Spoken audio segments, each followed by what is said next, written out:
नमस्कार, मी मृणाली पिळणकर. तुम्ही पाहत आहात एलएस मराठी. पाहुयात काही महत्त्वाच्या बातम्या. व्हीएसआरच्या मालकावर कारवाई केली पाहिजे. रोहित पवारांची मागणी.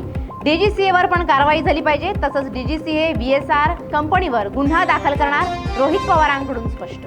व्हीएसआर कंपनीवर मनुष्यवधाचा गुन्हा दाखल करावा. शशिकांत शिंदेंची मागणी. ज्या शंका उपस्थित केल्या त्यावर कारवाई झाली पाहिजे. कंपनीवर कारवाईची फक्त मलमपट्टी होऊ नये.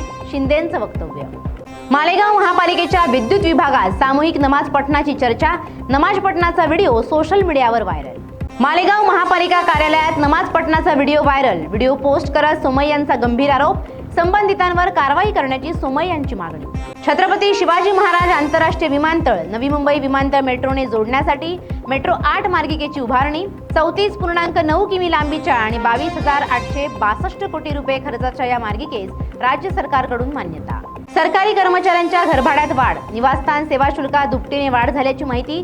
2023 पासूनची वाढ वसूल करण्याचा निर्णय. शक्तीपीठ महामार्गाच्या समर्थनार्थ सोलापूरच्या सांगोल्या शेतकऱ्यांचा विठ्ठलाला दुग्धाभिषेक.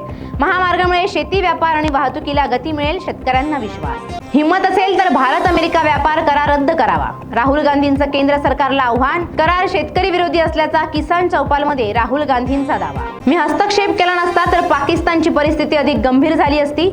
डोनाल्ड ट्रम्प यांचं वक्तव्य. मी दखल केल्यामुळे 35 दशलक्ष लोकांचे जीव वाचले. ट्रम्प यांचा दावा. ओडिशा खाण विभागाच्या अधिकाऱ्याच्या घरातून ट्रॉली बॅगमध्ये भरलेल्या नोटांचे गठ्ठे जप्त. फ्लॅटमधून एकूण 4 कोटी रुपयांची रोकड जप्त. दक्षता विभागाकडून कारवाई करत असत. या होत्या आताच्या घडीच्या काही महत्त्वाच्या बातम्या. अशाच महत्त्वाच्या बातम्यांसाठी पाहत रहा एलएस मराठी.